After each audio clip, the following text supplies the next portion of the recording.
My name is James Ryan Orr. I've been teaching for 10 years, fourth grade, Richlands Elementary School.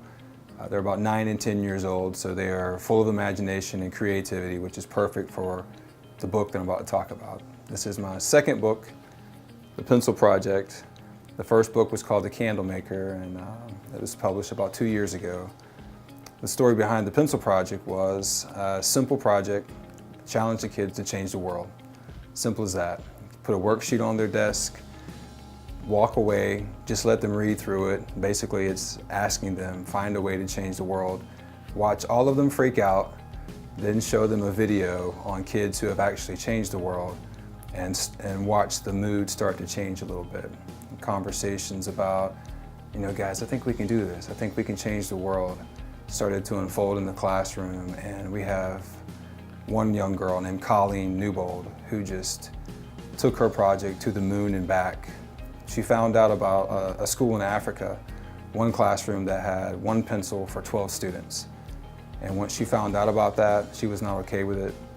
She decided to do a pencil drive at our school, at her mother's school, and at her local church. And within a matter of months, she had 15,000 pencils.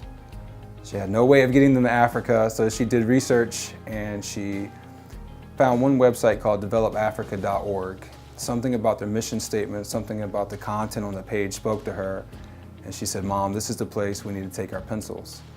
So her family took a little vacation to Johnson City, Tennessee, and they delivered the pencils, and we started having conversations in class about the rippling effect of one act of kindness. And we had this idea about there being a child in Africa that could have the cure for cancer locked inside of them. Colleen's pencils reaching that child and allowing them to have the education possible to release that cure to the world. And classroom conversations got really intense, and they started talking about their individual projects and about how their ripples were being created all over the world. And the idea just stuck with me, and I started thinking more and more on it. And one weekend I sat down and wrote the story.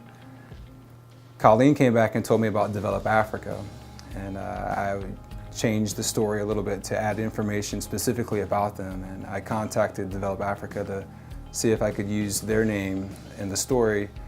And that's where I was introduced to a man named Sylvester Renner, who very gracious person with a genuine heart and concern for other people.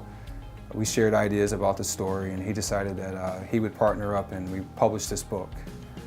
If you would like to purchase this book, it's available on Amazon.com, or you can visit developafrica.org specifically to do more research. There's pictures, there's information about Colleen, there's information about me, there's information about the outreach that they do, and you can purchase books directly from that organization.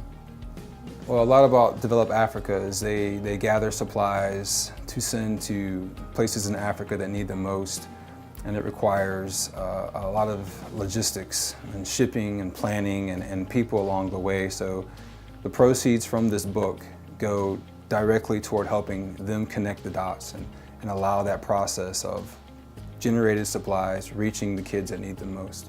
I'm proud to be part of this amazing journey with Develop Africa.